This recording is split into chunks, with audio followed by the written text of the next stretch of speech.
அனைவருக்கும் வணக்கம். திருவாதிரை வருது 3/1/2026 சனிக்கிழமையில் திருவாதிரை. திருவாதிரை அப்படின்னாலே நமக்கு ஞாபகத்துக்கு வருது களியும் கூட்டும் தான்.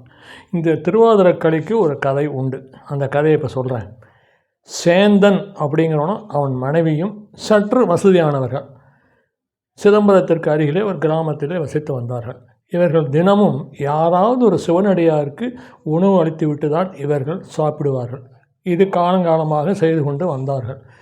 நாளடைவில் அவர்களது சொத்துக்கள் எல்லாம் கரைந்து போயின. ஒரு சமயம் இவர்களுக்கு சுத்தமாக ஒன்றுமே இல்லை. இவர்கள் சாப்பிடுவதற்கு எதுவும் இல்லாத நிலைமைக்கு வந்துவிட்டார்கள். அப்படி இருந்தும் ஏதோ உருட்டி புரட்டி ஏதாவது ஒரு சிவனடியார்களுக்கு சாப்பாடு போட்டு விடுவார்கள்.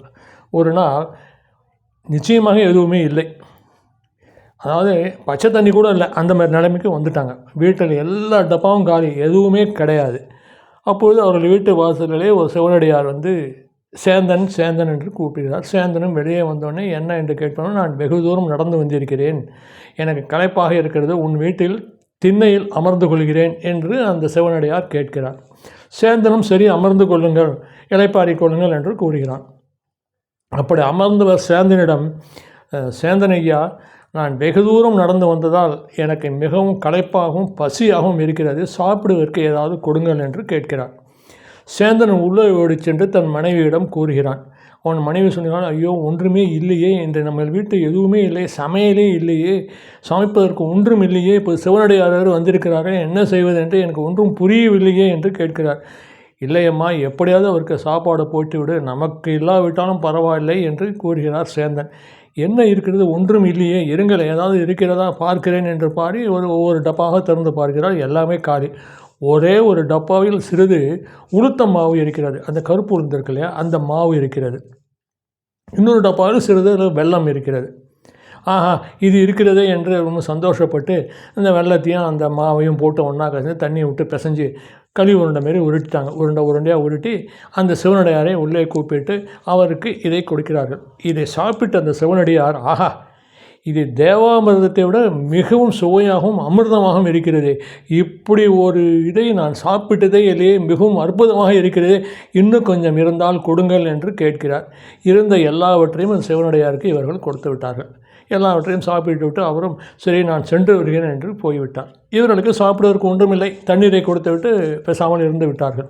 இப்பொழுது சிதம்பரம் சிவன் கோயிலிலே அர்ச்சகர்கள் அந்த கர்ப்பகிரகத்தின் கதவை திறந்தவுடனே எல்லோரும் அதிர்ச்சி ஆகிவிட்டார்கள். காரணம், அந்த கர்ப்ப கிரகம், அதாவது சிவன் இருக்கும் சாமி இருக்கிற இடத்துல ஒரே ஃபுல்லாக களி உருண்டை மாரி உருண்டையாக நிறையா கிடக்கு. அந்த சிவபெருமான் அந்த சிலையின் மேலேயும் அந்த வாய்க்கருகிலே ஒரு களி அந்த உருண்டையும் இருக்கிறது. இதை பார்த்து விட்ட அர்ச்சகர்கள் உடனே மன்னனிடம் சென்று முறையிடுகிறார்கள்.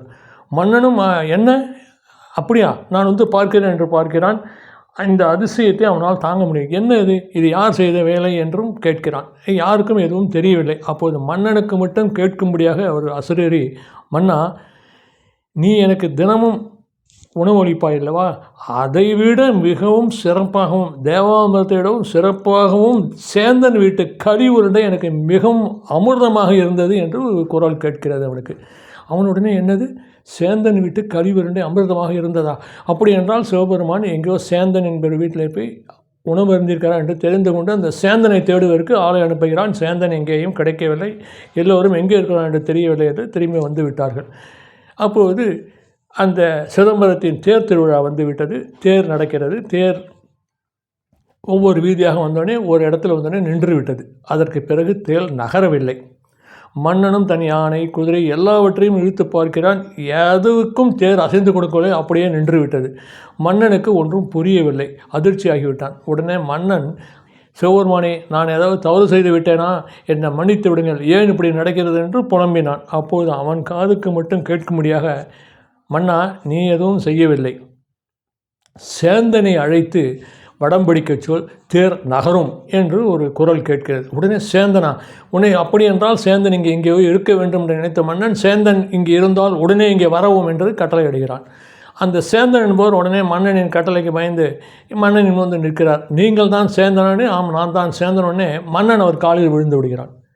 அவருக்கு அதிர்ச்சி, பார்க்குறவங்க எல்லாருக்குமே அதிர்ச்சி. என்னடா மன்னன் வந்து சாதாரண ஒருத்தன் காலில் போய் விழுகிறாரு என்று எல்லோருக்கும் அதிர்ச்சி. மன்னன் எழுந்திருந்து சேந்தனை ஆறத் தழுவி, சேந்தா நீங்கள் வடம்பிடியுங்கள், தேர் நகரும் என்று கூறுகிறான். ஐயா, நான் எப்படி ஒருவனால் முடியும்? இல்லை, முடியும், நீங்கள் வடம்பிடித்தால்தான் தேர் நகரும் என்று கூறுகிறான் மன்னன். உடனே சேந்தனும் அந்த தேரை வடம்பிடித்து இழுக்கிறான். தேர் அங்கிருந்து நகர்ந்து விட்டது. எல்லோருக்கும் ரொம்ப சந்தோஷம். அப்பொழுது மன்னன் அனைவரையும் பார்த்தும் அந்த அர்ச்சகர்களை பார்த்தும் சொல்கிறான், அர்ச்சகர்களே, அந்த கர்ப்பகிரகத்தில் உள்ள அந்த கழிவுரண்டையும் சிவன் வாயில் அந்த கழிவுரண்டையும் எது தெரியுமா? சிவபெருமான் சேந்தன் வீட்டில் போய் கழிவுரண்டை சாப்பிட்டிருக்கிறார். அதுதான் இது. சிவபெருமானே எனக்கு அசுரரியாக வந்து நான் சேந்தல் வீட்டில் உண்ட களி மிகவும் அற்புதமாகவும் நன்றாகவும் இருந்தது என்று கூறினார். அவர் வீட்டில் சாப்பிட்டது தான் அந்த களி உருண்டைகள் என்று மன்னன் எல்லோருக்கும் கூறுகிறான். எல்லோரும் சேந்தனின் பக்தியை எண்ணி மெச்சுகிறார்கள். ஆகா, இப்படி ஒருவரா? உடனே சேந்தனுக்கு ஒன்றும் பெறவில்லை என்று, நம் வீட்டில் இன்று காலை வந்து சாப்பிட்டது சிவபெருமானா என்று அவனுக்கு மிகவும் ஆச்சரியமாக இருக்கிறது. சிவபெருமான் நம் கனவில் வராமல் மன்னனின் கனவில் வந்து என் வீட்டில் வந்து சாப்பிட்டு இருப்பதாக சொல்கிறாரே என்று சேந்தனுக்கு மிகவும் மிகவும் சந்தோஷமாக இருந்தது. இந்த சிவபெருமான் சேந்தன் வீட்டில் களி உருண்டை சாப்பிட்ட தினம் திருவாதிரை. இப்பொழுது புரிகிறதா? திருவாதிரை அன்று களி ஏன் சிவபெருமானுக்கு நிவேத்தியம் செய்கிறேன் என்று. இதுதான் சிவபெருமானுக்கு களி படைக்கும் கதை. இந்த கதை நன்றாக இருந்தால் சப்ஸ்கிரைப் பண்ணுங்க, ஷேர் பண்ணுங்க. நன்றி, வணக்கம்.